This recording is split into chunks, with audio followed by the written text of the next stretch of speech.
Alors, comme on vous expliquait dans la vidéo d'introduction, on voulait pouvoir déclencher des sons électroniques. On est donc parti sur des interfaces qui existent dans le commerce, qui ne sont pas chères. On s'est donc tourné vers des petits contrôleurs MIDI qui, par définition, ont besoin d'un ordinateur. On s'est rendu compte que sur ces petites interfaces, on avait plusieurs problèmes. Par exemple, les retours lumineux qui venaient perturber les personnes avec autisme. On a également observé que les boutons étaient trop petits, ce qui fait que les personnes avec des problèmes de motricité fine déclenchaient plusieurs sons à la fois. Les interfaces n'étaient pas assez solides. On a donc développé cet instrument qui répond à chacun des points que je viens de vous citer, sans retour lumineux, avec des boutons bien espacés pour pouvoir y poser la main entièrement ou le poing fermé en ne déclenchant qu'un seul son. On a eu recours également à des boutons de borne d'arcade qui auront une longue durée de vie, et on se passe d'un ordinateur grâce à cette carte électronique qui vient lire les sons qui sont stockés sur les cartes micro SD. Alors, chaque bouton peut avoir un comportement différent, le plus basique étant un bouton déclenche un son. Donc là, on a un pack de sons de la célèbre boîte à rythme TR-808.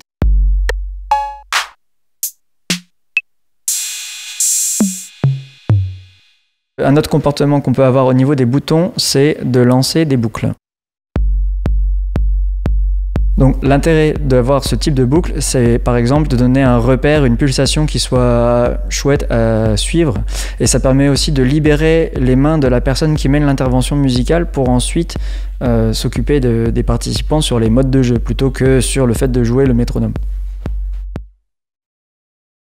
Et donc on a un bouton stop qui permet d'arrêter cette boucle. Au-delà de permettre de jouer avec une main complète ou avec le poing, l'espacement entre les boutons permet également d'associer par exemple des pictogrammes qu'on pourrait venir scratcher pour indiquer à l'avance où se trouve quel son ou le fonctionnement des boutons spécifiques. Donc, par exemple, pour mon bouton de boucle, je pourrais y mettre un pictogramme comme celui-là, et pour mon bouton stop, un pictogramme comme celui-ci. On a encore d'autres fonctionnements de boutons, par exemple la possibilité de naviguer dans plusieurs packs de sons.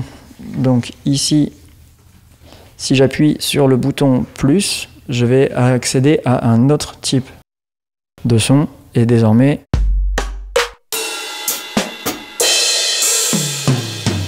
on a des sons de batterie acoustique. Et encore une fois, pour avoir des sons de piano. Il existe d'ailleurs sur internet des sites où on peut télécharger gratuitement des échantillons sonores et également des icônes.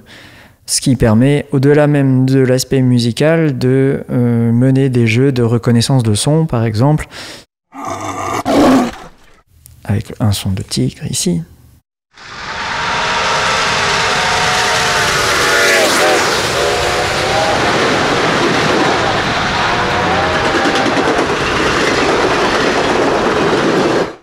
Ou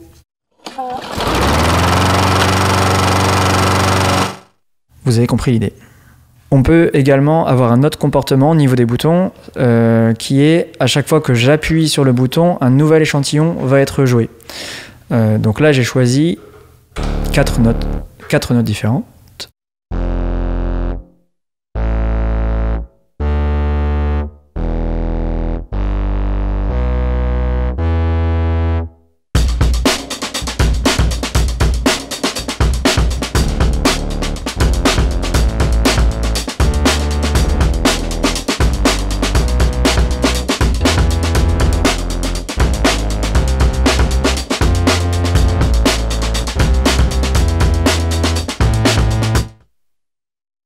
Alors, pour ceux qui sont équipés, vous pouvez aller chercher les sons vous-même via un enregistreur de terrain ou même votre téléphone, ça peut faire l'affaire.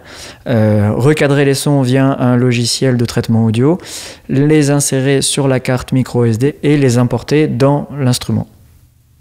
Toute la démarche est expliquée dans la documentation.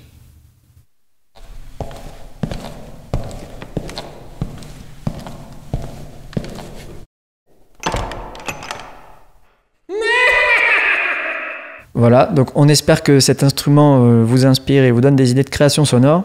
Nous alimenterons continuellement une banque de sons qui sera à télécharger librement sur notre site internet et des améliorations sont en cours de développement. Des nouvelles fonctionnalités vont être apportées à l'instrument dans les mois qui viennent. Donc je vous invite à nous contacter par mail si vous souhaitez être tenu au courant de la suite des instruments électrons libres.